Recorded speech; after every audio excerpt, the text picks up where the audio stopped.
தமிழ் உள்ளங்கள் அனைவருக்கும் இனிய வணக்கம். இது உங்கள் தமிழ் ஸ்டோர் சேனல். நமக்கு வந்து நீட் எக்ஸாமுக்கு வந்து பார்த்தீங்கன்னா, இன்னொரு 30 நாட்கள், அதாவது 1 மந்த் இருக்கு.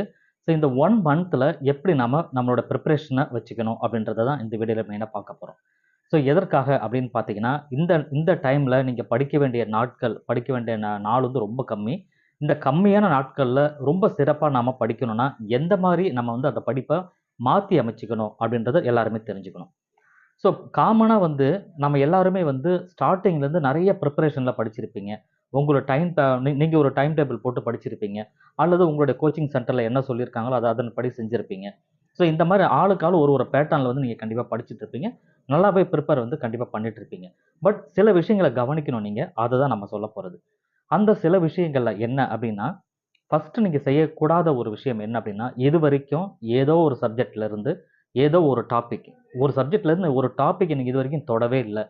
அது வந்து கஷ்டமாக இருக்கும்னு நினச்சி நீங்கள் விட்டாலும் சரி, அல்லது இது வரைக்கும் நீங்கள் தொடவே இல்லை, ஃபஸ்ட் டைம் இப்போ தான் நீங்கள் படிக்கணும், இருக்கிற 1 மந்த்துக்குள்ளேயாவது நம்ம எப்படியாவது படிச்சிடணும் அப்படின்னு நினச்சி நீங்கள் படிக்கிறீங்கன்னா, அந்த தவறை செய்யாதீங்கன்னு தான் நான் சொல்லுவேன். என்ன அப்படின்னா, புதுசாக நீங்கள் ஒரு டாபிக் எடுத்து வச்சு படிக்கிறீங்க அப்படின்ற பட்சத்தில், அது ஃபஸ்ட் டைம் இப்போ தான் நீங்கள் படிக்கிறீங்க. அது ஈஸியோ கஷ்டமோ அதெல்லாம் ஒரு பக்கம்.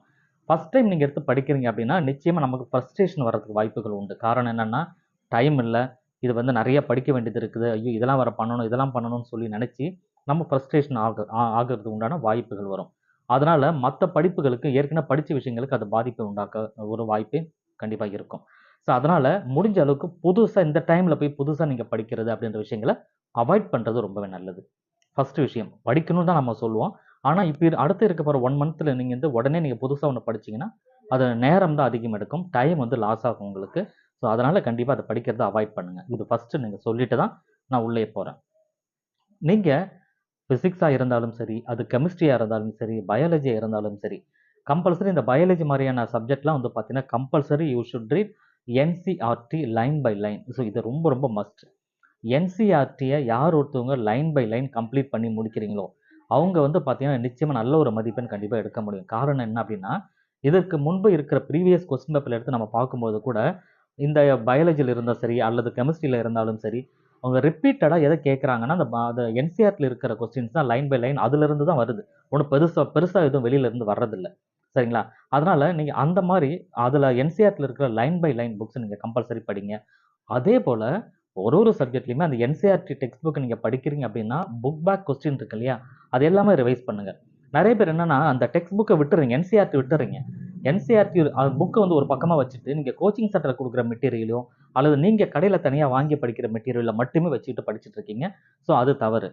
நீங்க அதையும் படிக்கணும். அதே நேரத்தில ஏன்னா அங்க ஒரு டெஸ்ட் வைப்பாங்க. அதெல்லாம் நடந்துட்டு இருக்கும். அதனால கண்டிப்பா நீங்க அத படிக்கணும்.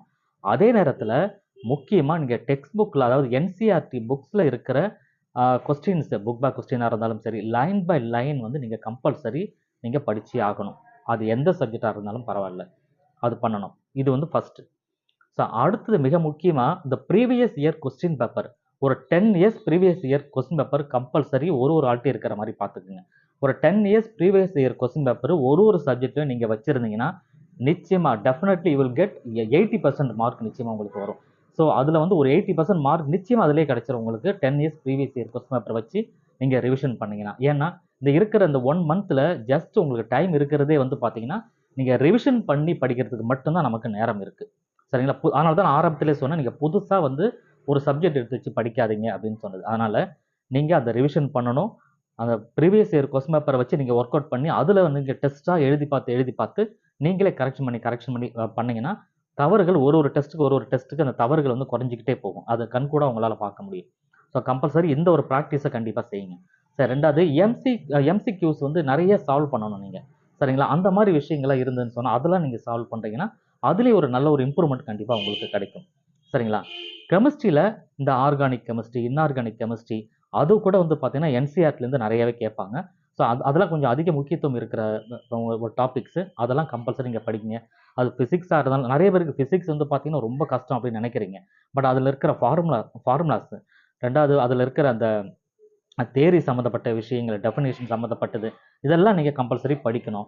பிசிக்ஸ் வந்து நீங்க கஷ்டம் அப்படின்னு நீங்க நினைக்கிறீங்க அப்படின்னு சொன்னா, 180 மார்க்குக்கு அட்லீஸ்ட் ஒரு 100+ நீங்க எடுக்கிற மாரியாவது பிளான் பண்ணுங்க.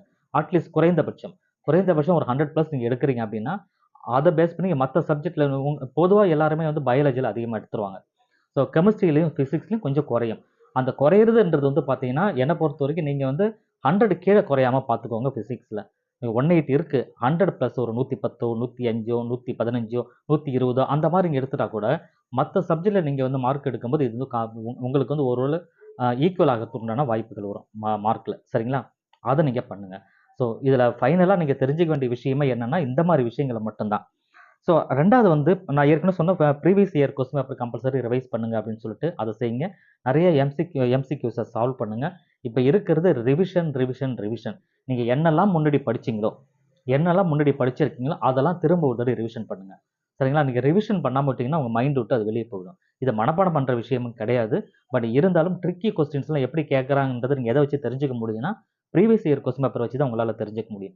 அப்படி நீங்க வச்சு படிக்கிறீங்க அப்படின்னா, அதுல தெரியாத கொஸ்டின் இருந்ததுன்னா அத மார்க் பண்ணுங்க. உங்க டீச்சர்கிட்டயோ, உங்க கோச்சிங் சென்டர்ல மாஸ்டர்கிட்டயோ வந்து கேளுங்க.